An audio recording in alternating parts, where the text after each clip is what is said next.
বিরাট কোহলি তুলে নিয়েছেন তার ক্যারিয়ারে ৮৪তম সেঞ্চুরি। এদিকে নিউজিল্যান্ডের দুজন খেলোয়াড় তুলে নিয়েছেন সেঞ্চুরি। লড়াইটা ছিল হাই স্কোরিং, দুদল মিলিয়ে করেছে মোট ৬০০ রানের ওপরে। তবে শেষ হাসি হেসেছে নিউজিল্যান্ড, ইতিহাস গড়েছে ভারতকে তাদেরই মাটিতে হারিয়ে।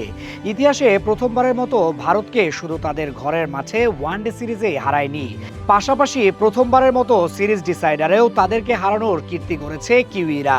এর আগে টেস্টে হোয়াইট ওয়াশের পর এবার ওয়ানডে সিরিজেও হারিয়েছে, সেটাও কিনা দলের সিনিয়র অনেক ক্রিকেটার ছাড়াই। এমন লজ্জা কোথায় লোকাবে ভারত? টস জিতে বোলিং করার সিদ্ধান্ত নেয় ভারত। ভেবেছিল লক্ষ্য যাই হোক আমরা জিতবই। তবে সিরিজের শেষ ম্যাচে আর সেটা করতে দেয়নি নিউজিল্যান্ড। ৫৮ রানে ৩ উইকেট হারিয়ে চাপে পড়লেও ড্যারেল মিচেল ও গ্লেন ফিলিপসের জোড়া সেঞ্চুরিতে ৩৩৭ রানের পাহাড়ে দাঁড়ায় নিউজিল্যান্ড। জবাবে ব্যাট করতে নেমে ভারতও পড়ে বেশ চাপে।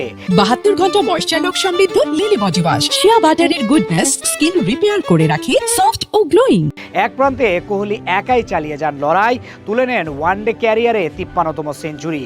যদিও অপরদিকে নীতিশ রেড্ডি ও হর্ষিত রানা হাফ সেঞ্চুরিতে তাকে সঙ্গ দিলেও শেষ পর্যন্ত ১২৪ রানের দারুণ এক ইনিংস শেষে বিদায় নেন কোহলি। তার বিদায়ে শেষ হয় ভারতের স্বপ্ন।